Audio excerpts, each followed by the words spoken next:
make a lot of money, do you? No, I paid enough for health insurance. I have no equity in OpenAI. Really? Yeah. That's interesting. You need a lawyer. I need a what? You need a lawyer or an agent. I'm doing this because I love it. Permit me to share with you 3 hypotheses that I would like you to assume for the moment to be true. Hypothesis number 1, many members of Congress do not understand artificial intelligence. Hypothesis number 2, that absence of understanding may not prevent Congress from plunging in with enthusiasm and trying to regulate this technology in a way that could hurt this technology. Hypothesis number 3 that I would like you to assume. There is likely a berserk wing of the artificial intelligence community that intentionally or unintentionally could use artificial intelligence to kill all of us and hurt us the entire time that we are dying. Assume all of those to be true. Please tell me in plain English 2 or 3 reforms, regulations, if any, that you would implement if you were queen or king for a day. Ms. Montgomery. I think it comes back again to transparency and explainability in AI. We absolutely need to know and have companies attest. What do you mean by transparency? So disclosure of the data that's used to train AI, disclosure of the model and how it performs, and making sure that there's continuous governance over these models, that we are the leading edge in terms Governance of that by regulation. whom?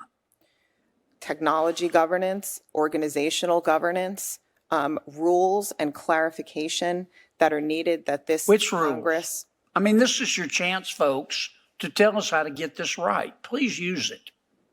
Right. I mean, I think, again, the rules should be focused on the use of AI in certain contexts. So if you look at, for example, so if you look at the EU AI Act, it has certain uses of AI that it says are just simply too dangerous and will be outlawed in the Okay, so we ought to first pass a law that says you can use AI for these uses but not others. Is that what you're saying? We need to define the highest risk uses Is of AI. there anything else? And then, of course, requiring things like impact assessments and transparency, requiring companies to show their work, protecting data that's used to train AI in the first place as well. All right. Professor Marcus, if you could be specific, this is your shot, man. Talk in plain English and tell me what, if any, rules we ought to implement. And please don't just use concepts. I'm looking for specificity. Number 1, a safety review like we use with the FDA prior to widespread deployment. If you're going to introduce something to 100 million people, somebody has to have their eyeballs on it. There you go. Okay.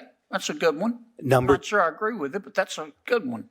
What else? You didn't ask for 3 that you would agree with. Number 2, a nimble monitoring agency to follow what's going on, not just pre-review, but also post as things are out there in the world with authority to call things back, which we've discussed today.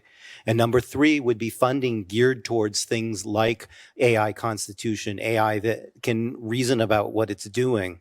I would not leave things entirely to current technology, which I think is poor at behaving in ethical fashion and behaving in honest fashion. And so I would have funding to try to basically focus on AI safety research. That term has a lot of complications in my field. There's both safety, let's say short-term and long-term, and I think we need to look at both. And rather than just funding models to be bigger, which is the popular thing to do, we need to fund models to be more trustworthy. Because I want to hear from Mr. Altman. Mr. Altman, here's your shot. Thank you, Senator. Number 1, I would form a new agency that licenses any effort above a certain scale of capabilities.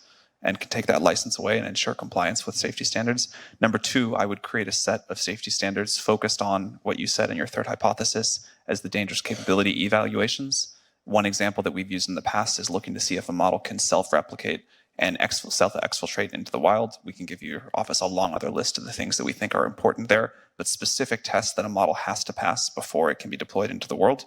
And then third, I would require independent audits. So not just from the company or the agency, but experts who can say the model is or isn't in compliance with these stated safety thresholds and these percentages of performance on question X or Y.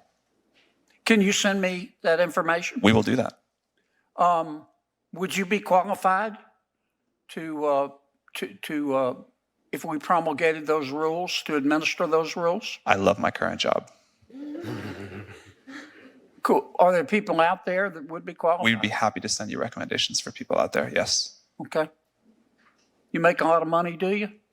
No, I'm paid enough for health insurance. I have no equity in OpenAI. Really? Yeah. That's interesting. You need a lawyer. I need a what?